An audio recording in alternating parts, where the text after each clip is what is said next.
back to KB's Kingdom, Cooking with KP, and today I'm going to show you how to make tacos real quick and easy. And this is my version of doing it. First thing I need to do is make up a taco type spice. So I use some paprika, some cumin, some coriander, ground coriander, a little bit of salt, a little bit of pepper, just to taste, a little bit of maybe onion powder, maybe a little bit of garlic powder. Just really simple. Bit of oregano and a little bit of thyme also won't hurt. If you're not sure of the quantities, we use basically a tablespoon of each, maybe a little bit more of this, maybe a little bit more of that. Alright, I've got some chicken thighs.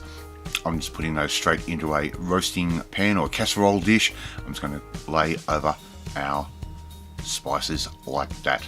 Now, you could also use a normal taco seasoning if you want, if you don't want to have to try and make this yourself.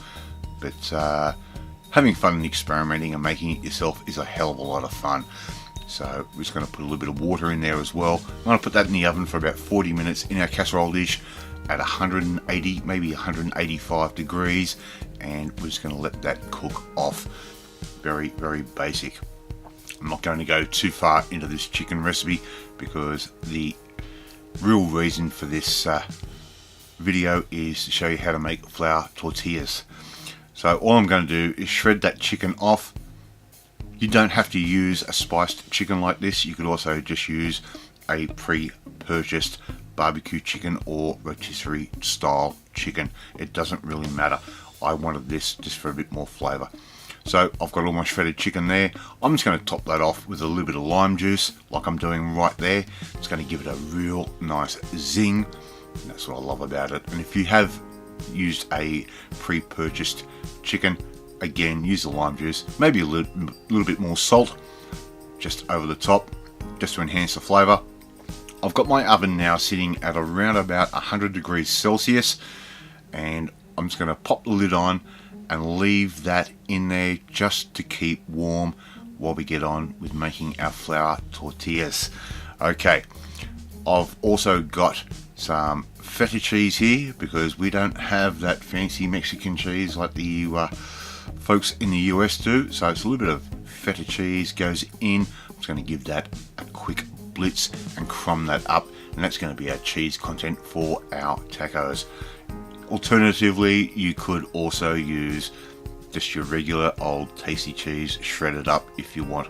I'm going to stick that back in the fridge and keep it nice and cool. I've got some nice lettuce leaves here. I'm just going to shred that through like I'm doing right there. Nice and fine. Very, very basic. Just keep an eye on your fingers. We don't want to see my viewers lose the tips of their fingers. It's very easy to happen if you've got a nice sharp knife. Even easier to happen if you have a blunt knife. A little bit of tomato. I'm just going to cut that up and dice that straight up into nice little cubes. Very, very basic, like that. And this is a very, very simple recipe. Great for a Saturday night.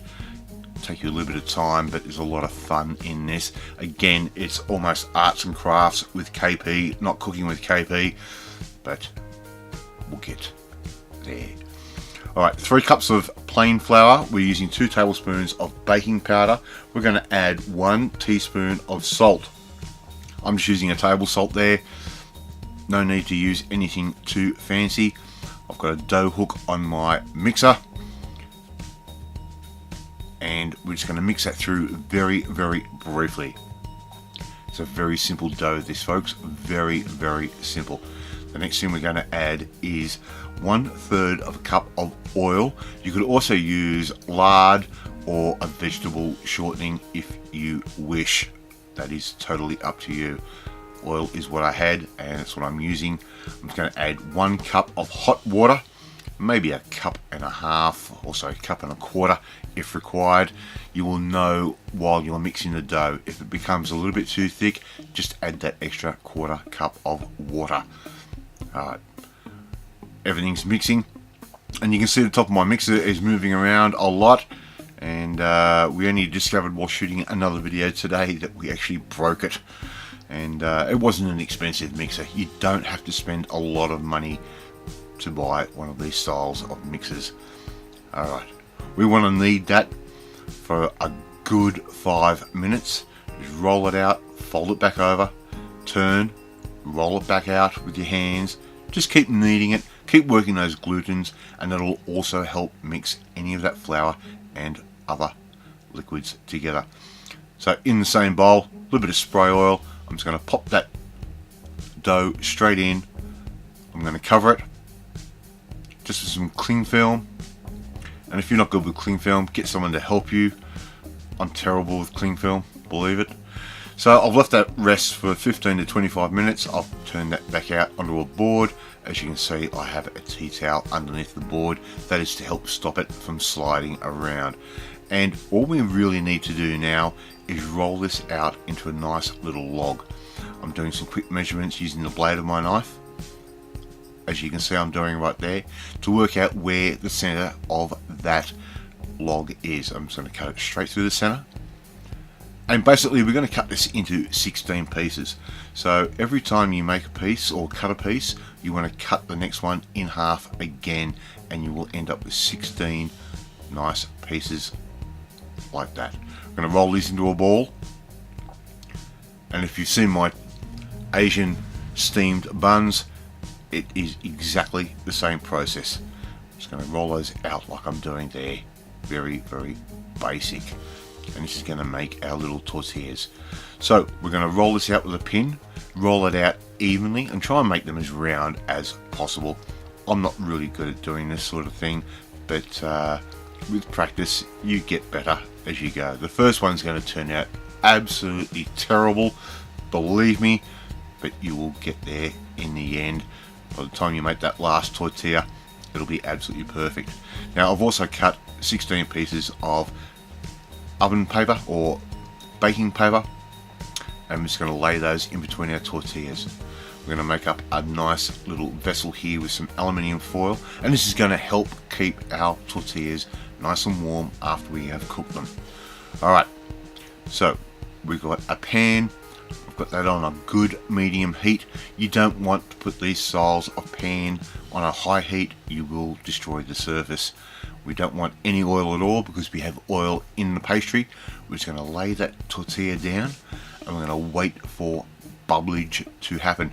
Now if you watch carefully, you will notice that pastry rise and you'll see these little bubbles form on that top surface, and that is exactly what we want. I'm going to keep checking the color. We want a nice little brown char on the outside, and once we've achieved that, we're going to give it a flip and try and achieve the same thing on the other side. And we don't want to go too hard on these. We want these to be a nice soft type bread. I'm just going to show you once more. We're going to put in our tortilla flour, and you can also see my point of not exactly getting them round. You'll see that bubblage happen. I'm going to keep checking it. Keep checking. We'll give it a flip. And we're going to repeat that again another 16 times. I'm going to save you all of that. Why don't we get around to serving up? Just close that foil down, keep those tortillas nice and warm, and they'll keep them nice and supple. And here's one that didn't quite work out. We ended up with a hole. We had a blowout in this one. And I'm just going to add in some of our chicken like that. And your favorite hot sauce, that's a little bit of Frank's buffalo wing sauce, a little bit of our lettuce. And this is a lot of fun. The kids will love this because they're a fun way to make them. Get them involved in making this as well. A little bit of sour cream on top, that'll help, you know, work against that buffalo sauce. Straight on top of your lettuce like that, and a little bit of our cheese straight on. And as I said, you can use the cheese of your choice. A little bit of tomato straight on like that. And tacos is up to you. The filling is up to you. I'm just showing you my example on this particular night of filming. All you need to do is pick up that tortilla, fold it up, and stick that straight in your mouth. Oh, the flavour is awesome. And if you do flavour your chicken up like I have, the flavour ends up being a hell of a lot more complex. There we go. KP's flour tortillas, and taco. Alright, if you like this video, why don't you hit that like button? It'll give me confidence. It should make you feel warm and fuzzy too. How good is that looking right there? Look at that. Yum! Why don't you share this video with your friends? That'd be really good. Show them how to make flour tortillas and tacos themselves. Hit that notifications bell. You'll be notified every time a new video goes up. So YouTube says. But more importantly, while I keep making tacos, I want you to come and join the family. Hit that subscribe button and you'll never miss another one of my videos again. I will catch you next time.